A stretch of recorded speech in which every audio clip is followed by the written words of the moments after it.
사건 접수까지 얼마나 걸리는지 이런 내용들을 간략하게 말씀드려 보려고 해요. 일반적인 개인회생 진행 절차를 말씀드리면 개인회생 제도를 알아보시겠죠. 그 다음에 상담을 받으시고 대리인을 선임하실 겁니다. 대리인을 선임하시게 되면 1차 서류라는 거를 안내를 해줄 거고 1차 서류 준비해서 전달을 하시면 부채증명서라는 걸 발급받으면서 추가적으로 2차 서류라는 걸 또 안내를 해드릴 거예요. 서류가 구비되면 신청서를 작성을 해서 이제 접수하는 단계까지인데 보통은 신청서 접수되기까지 2-3주 정도 걸리거든요. 아무리 길어도 한 달을 넘는 경우는 거의 없어요. 그래서 어떤 절차들을 거쳐서 이 정도 기간이 걸리는지 말씀드릴 테니까 내 사건이 이런 프로세스를 밟아가고 있는지 그리고 이 정도 기간이 소요되고 있는지 파악하시는데 참고하시면 좋을 것 같아요. 보통은 문제가 되는 사무실도 선임하는 과정까지는 굉장히 친절하고 연락도 잘 되거든요. 근데 막상 이제 돈 넣고 선임하면 그때부터 연락 잘 안 되거나 태도가 돌변하기 때문에 그 이후 단계부터 말씀드려 볼게요. 1차 서류는 보통은 동사무소에서 한 번에 구비할 수 있는 서류들로 안내를 받으실 거예요. 어떤 것들이 있냐면 주민등록 등초본, 가족관계 증명서, 세목별 과세 증명서, 신분증 사본, 인감증명서 이런 서류들이 있을 거예요. 이 서류들을 먼저 구비해서 전달해 주시라 말씀드리는 이유는 뭐냐면 변호사 사무실에서 부채증명서를 발급받기 위한 거거든요. 부채증명서라는 거는 채권사들한테 원금과 이자를 얼마 부담하고 있느냐에 관한 증명 서류이고 이 서류들을 취합해서 정리를 해야 총 채무액을 확정 지을 수가 있고 법원에 필수적으로 제출돼야 되는 서류들인데 이게 발급까지 보통은 일주일에서 한 2주 정도까지 걸리는 경우들이 있어요.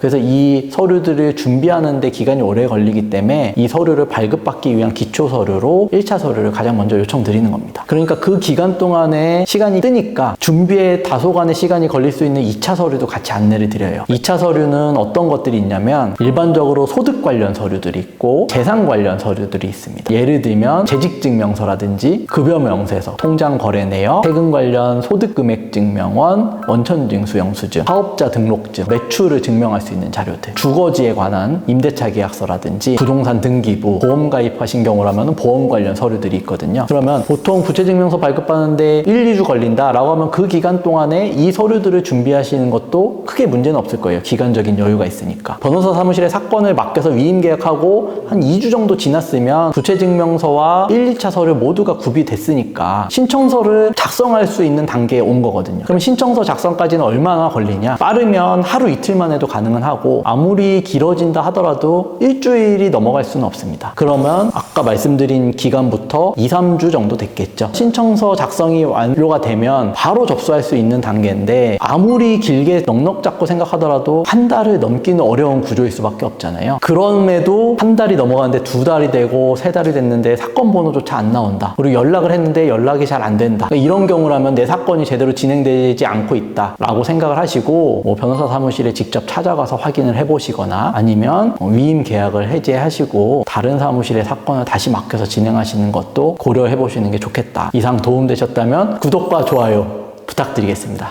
감사합니다.